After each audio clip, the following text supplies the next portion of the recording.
The parents of the 4-year-old child that was found 30 feet deep inside a well in Scioto County last night were in court this morning. Daniel and Jessica Groves were high school sweethearts and will now stand trial together after their baby was discovered at the bottom of a well. He never caused harm to this child. Daniel Groves doesn't see anything wrong with bashing a baby in the head 4 times. Never, ever did I see what happened today inside that courtroom.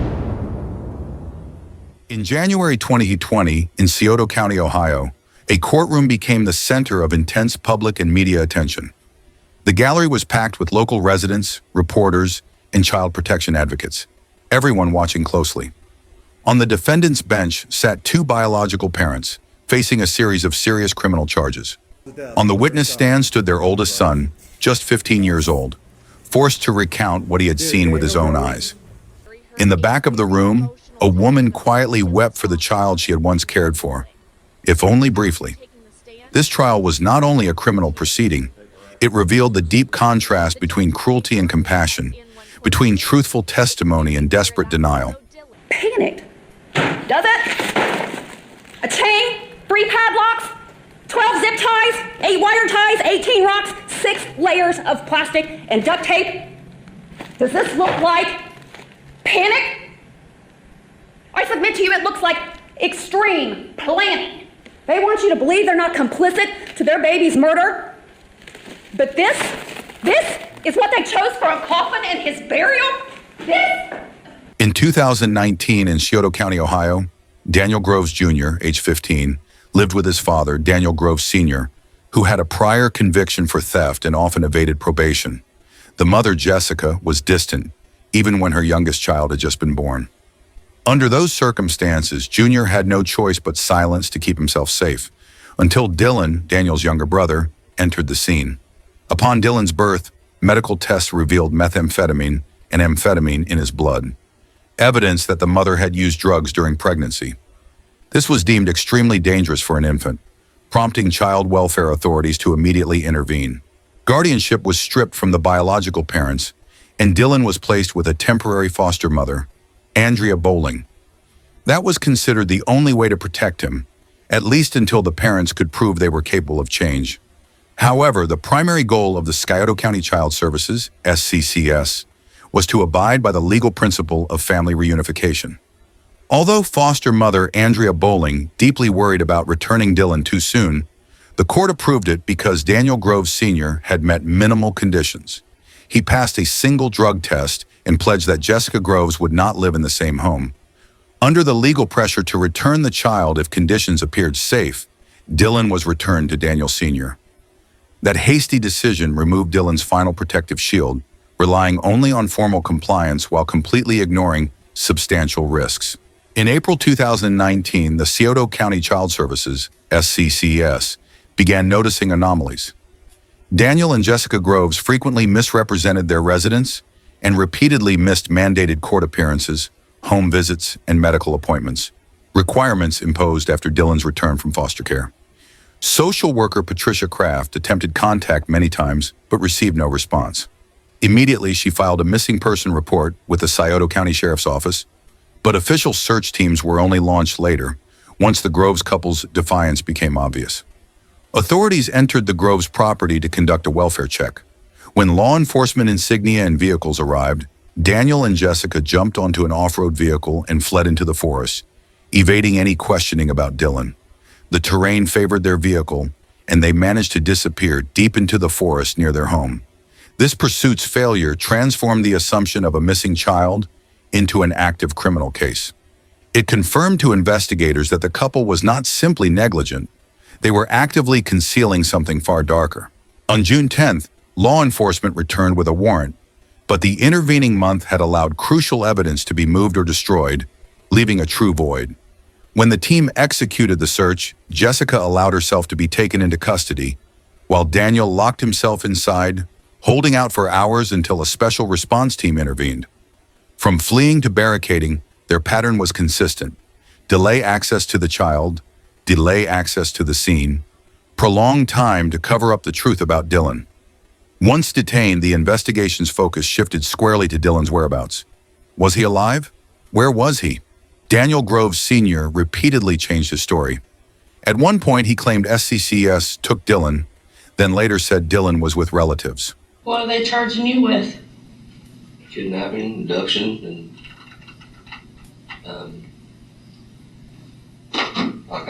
another misdemeanor. Those versions, lacking verifiable timeline or location details, are classic signs of concealment. Daniel Sr. reportedly showed signs of drug withdrawal, writhing on the floor, making interrogation especially difficult. Jessica used identical tactics, switching among vague claims, he was taken, or accident, and so on. On June 11th, during questioning by Detective Jody Conkle, Daniel finally admitted that Dylan was dead. It was the first truthful statement from the suspect, but immediately he backpedaled, offering to guide police to a disposal site, yet intentionally leading them to a meaningless location. With separate interrogations yielding nothing, Detective Conkle placed both suspects in the same interrogation room, hoping that overheard private conversation would betray hidden truth while under surveillance. In that room, a whispered exchange exposed the truth. Daniel told Jessica, They told me that you said he was dead. Well, they told me they knew he was dead. I told him as far as I knew CPS come back into me. those words revealed three unequivocal truths. 1. Dylan is dead, mentioning a body nullifies prior denials. 2. Dylan was abused multiple times. Broken bones and other things matched multiple stage injuries later confirmed by forensic exam. But 3. Daniel Sr. deliberately misled investigators by directing them to wrong sites, showing conscious planning to dispose evidence. Confronted by his own confession, Daniel Groves Sr. could no longer deny. He was forced to lead investigators to the correct location, a 30-foot deep well in a field. The area around the well was secured, marked, and routed for one-way access. The forensic team photographed continuously, capturing images in a sequence from the wide view to the close-ups, from overall context down to tiny details. Every recovery action followed the layer-by-layer principle. In the outermost layer, they found large ballast stones. Beneath them, chains and locks. Deeper still, nested plastic tubs and multiple layers of tightly taped plastic sheeting. 6 layers of plastic sheeting, 2 nested plastic tubs, 3 padlocks, 12 zip ties, 8 segments of steel wire, 18 stones for ballast, and a steel anchor. The plastic and tape were intended to limit decomposition gases, the plastic tubs to preserve shape, chains and locks to prevent opening, stones and anchor to negate any buoyancy. The 2 perpetrators spent more time wrapping their child in disposal layers than they ever did in loving or protecting them. This was not a spur-of-the-moment act, but a meticulously arranged sequence designed to make sure the body would never surface. The details lay bare the perpetrators' understanding of what they were doing and their desire to erase every trace of the crime. Choosing a remote, deep location signals an intent for total erasure. Daniel and Jessica did not merely want to dispose of the body, they intended that Dylan disappear forever from every record, from every search. How does a father or mother look down into that cold well, knowing that the life they brought into the world lies there, and still live on with their conscience? How did they sleep through the months that followed? Dylan's remains were transferred to the Montgomery County Office of the Medical Examiner. Dr. Susan Brown served as the forensic pathologist. The final report concluded cause of death as homicide, though the precise mechanism remained undetermined. Though the body had suffered severe decomposition after months in water, the injuries could not be denied. 2 skull fractures, broken ribs, fractures in both arms and legs at multiple healing stages. Rib and tibial fractures rarely occur by simple falls. They point to forceful compression, twisting, or violent manipulation, evidence of intentional physical abuse. Perhaps the Groves pair were torn between drug addiction and caring for an infant. To them, Dylan's cries might have become an obstacle, disrupting their drug use or required attention, prompting escalating violence when he continued to wail and demand care. Toxicology findings further reinforced the picture. Methamphetamine and amphetamine were detected in Dylan's body even after extended decomposition. This was not just residue from a contaminated environment, but proof that the infant had lived with drugs in his bloodstream from birth until death. The autopsy report formed a critical piece of irrefutable evidence, bolstering the case against Daniel and Jessica Groves with a long list of grave charges. Local media covered the case in a relentless storm, calling it a moral shock to the entire Scioto County community. The public was outraged, not just over Dylan's death, but over the delays by sound law enforcement. Editorials questioned, why did a child deemed highest risk vanish from oversight for weeks? Courtrooms filled to capacity. Many attendees wore T-shirts printed with Dylan's face. Acts of memorial and protest rolled into one. By January 2020, the courtroom in Scioto County was jammed. On the defense bench sat Daniel and Jessica Groves, seated apart, eyes cast downward, yet together forced to confront a severest indictment: murder, kidnapping, child abuse, evidence tampering, and desecration of remains. As the presiding judge began reading the charges, the atmosphere shifted. This was no longer a case about one family. It had become a symbol of dual breakdowns: parents' failure to protect their child and the failure of the system that let the tragedy happen. The prosecutor opened by reconstructing Dylan's arc: tainted by drugs in utero, placed with a foster mother, healthy when he left, and mere months later transformed into a body-bound and locked within a deep well. She recalled the moment she took him home from the hospital. Though she only cared for him for 11 days, she poured unconditional love into every minute. She brought baby clothes, toys, and had a full family support system ready. Andrea took time off work to care for him, documenting his every smile, recording his progress, snapping thousands of photos, acts of love his birth parents never gave. She testified through tears. I gave him a Bible. Okay. If you ever need anything, just call me, and I gave him my phone number. Did they ever reach out? Andrea had raised concerns with Scioto County Children's Services about returning Dylan to a father still under investigation, but her warnings were brushed aside. She knew returning him to that house meant gambling with his life. And when that gamble ended in tragedy, Andrea did the one thing left she could. She became Dylan's voice. She read a tearful statement in court, speaking as if she were him. Through her words, Dylan asked, "I could have grown into anything. A pastor, a doctor, a lawyer, but now my only purpose is to help save others." Andrea Bowling's presence and words were not just an indictment of two parents.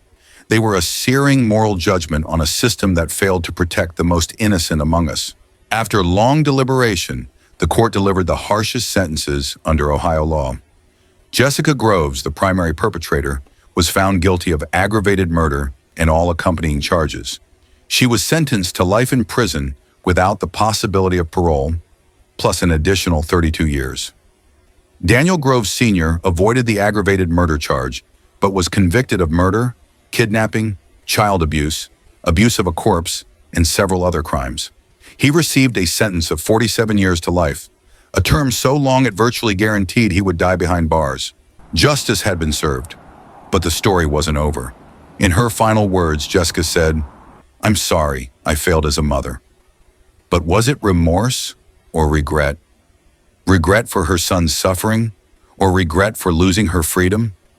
Jessica showed no visible guilt for the physical agony Dylan endured. Her tears seemed to mourn the consequences she now faced, not the life she stole. Throughout the investigation, her cold, manipulative behavior made it difficult to believe those tears came from a place of true repentance. And more disturbingly, this was never just the failure of two addicted parents. It was a moral failure of the very system built to protect children. Scioto County Children's Services, SCCS, waited over 5 weeks before reporting Dylan's disappearance.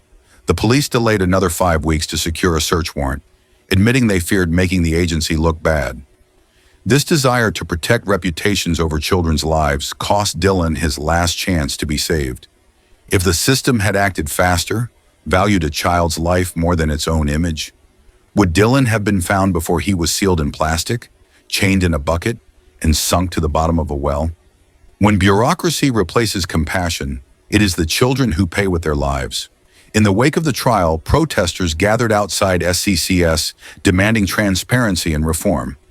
Their outrage was not just directed at the parents, but at a system that refused to issue an Amber Alert, a system that underestimated Dylan's life. And then there was Daniel Jr., the surviving son. His road to healing will be long and uncertain. He will need to learn how to separate his parents' corruption from the meaning of family. A boy forced to grow up far too soon, a child turned into a witness, a survivor carrying the weight of silence he didn't choose.